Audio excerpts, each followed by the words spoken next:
Students, whatever homework is given to you, you have to submit it on the very next day between 8 am to 1 pm to the given WhatsApp number, and it is compulsory to submit your homework as your attendance will be marked on the basis of your submission.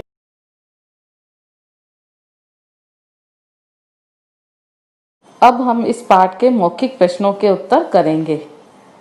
प्रश्न number 1, बाबा तथा उनके घोड़े का नाम बताओ। उत्तर, बाबा का नाम बाबा भारती व उनके घोड़े का नाम सुल्तान था।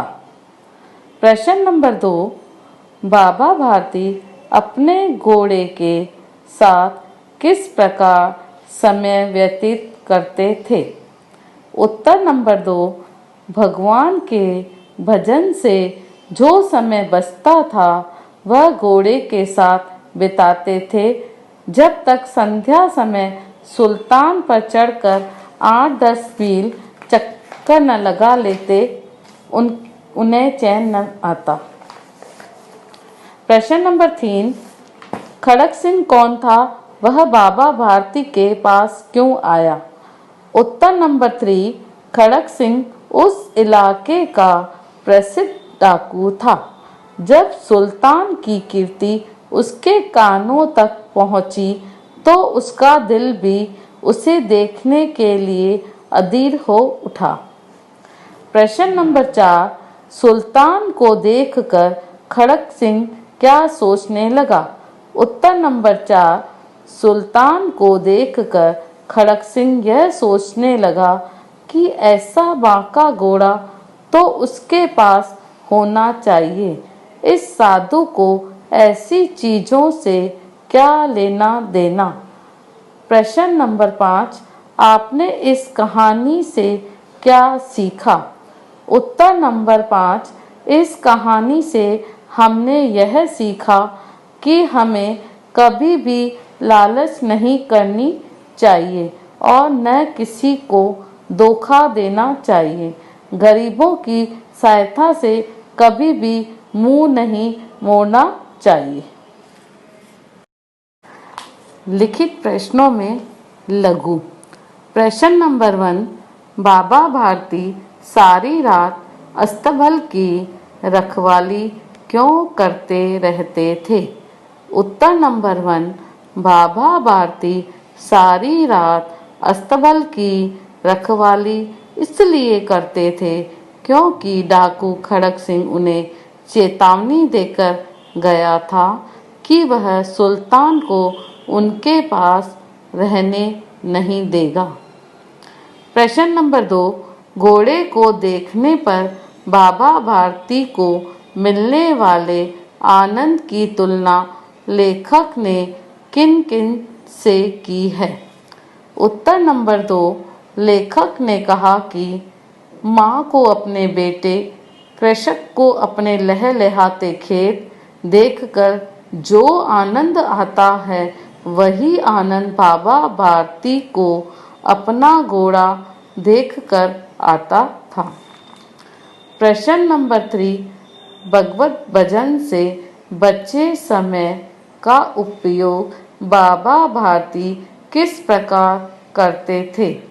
उत्तर नंबर 3, भगवत भजन से जो समय मिलता वह उस घोड़े के साथ बिताते थे।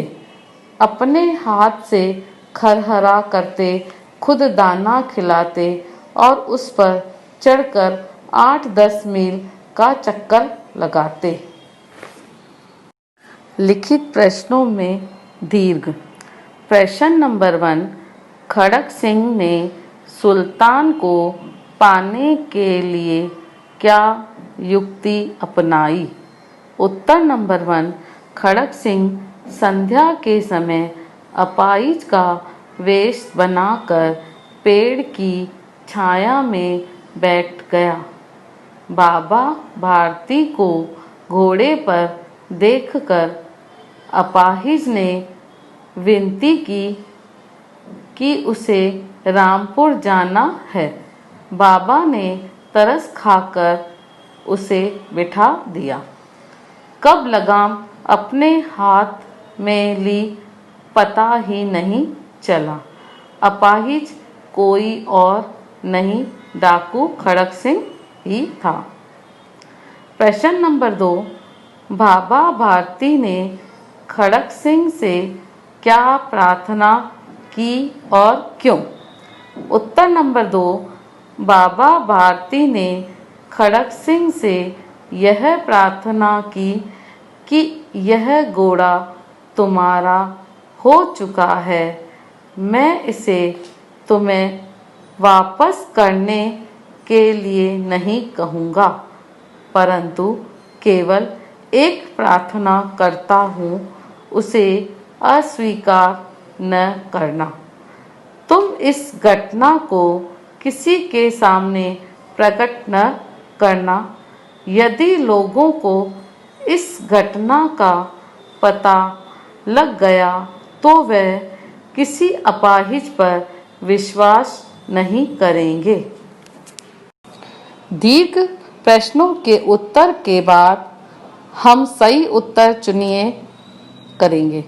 संकेत गद्यांश को ध्यानपूर्वक पढ़कर दिए गए प्रश्नों के उचित विकल्प चुनिए।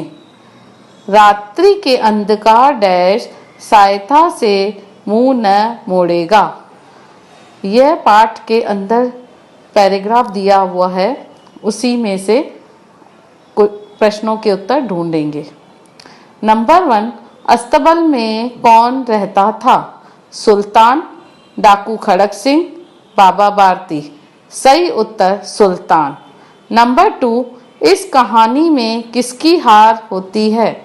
सुल्तान, बाबा भारती, डाकू खड़क सिंह। सही उत्तर डाकू खड़क सिंह। नंबर 3, रात्रि के अंधकार में खड़क सिंह घोड़े की लगाम पकड़े कहाँ गया? बाबा के मंदिर में, अस्तबल में, बाबा के घर में। सही उत्तर अस्तबल में। नंबर 4, अब कोई दीन दुखियों की सहायता से मुंह न मोड़ेगा। यह वाक्य किसने कहा है? खड़क सिंह ने, बाबा ने, घोड़े ने। सही उत्तर बाबा ने। अब हम करेंगे भाषा की बात। भाषा की बात व्याकरण। व्याकरण में सबसे फर्स्ट मुहावरे।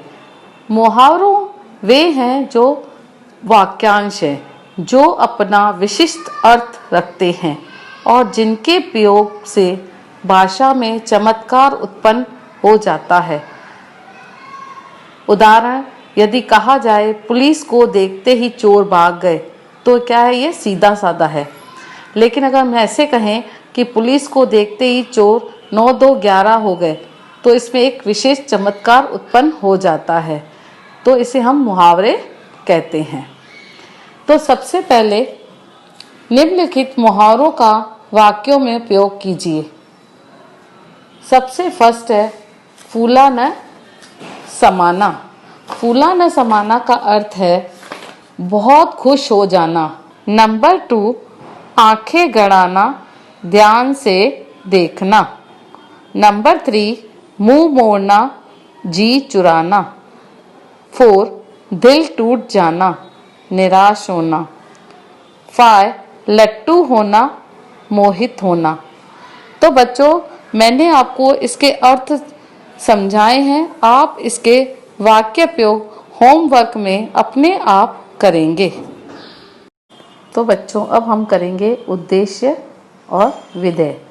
बच्चों, आपको पता है प्रत्येक वाक्य के 2 भाग होते हैं, उद्देश्य एंड विधेय। तो सबसे फर्स्ट आता है उद्देश्य। इसकी परिभाषा है व्यक्ति या वस्तु जिसके विषय में वाक्य में कुछ कहा जाता है, उसे उद्देश्य कहते हैं। नंबर 2, विधेय। वाक्य में उद्देश्य यानी कर्ता के बारे में जो कुछ भी कहा जाता है, उसे विधेय कहते हैं। उदाहरण, जैसे बाबा भारती अस्तबल में पहुंचे, तो इसमें उद्देश्य है बाबा भारती और विधेय है जो कर्ता के बारे में अस्तबल में पहुंचे। अब आप निम्नलिखित वाक्यों में उद्देश्य और विधेय अलग करके लिखिए। नंबर 1, माँ को अपने बेटे को देखकर आनंद आता है। तो इसमें बच्चों उद्देश्य है माँ को, विधेय है अपने बेटे को देखकर आनंद आता है। नंबर 2, वह घोड़ा बहुत सुंदर था।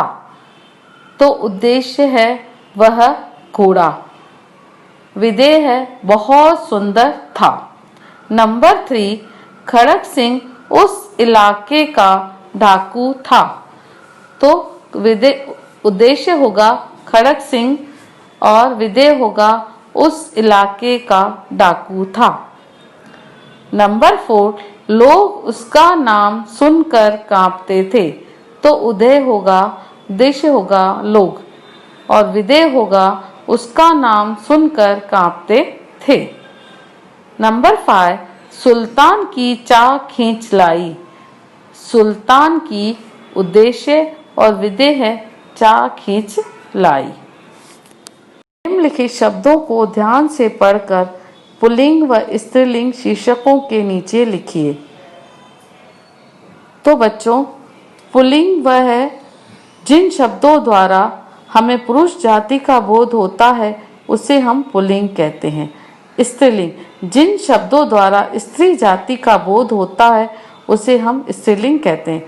लेकिन कुछ शब्द निर्जीव होते हैं या उनका लिंग हम कैसे पता करें, तो हमें उसके लिए क्रियापदों से हमें ज्ञान होता है कि कौन सा स्त्रीलिंग है या पुल्लिंग।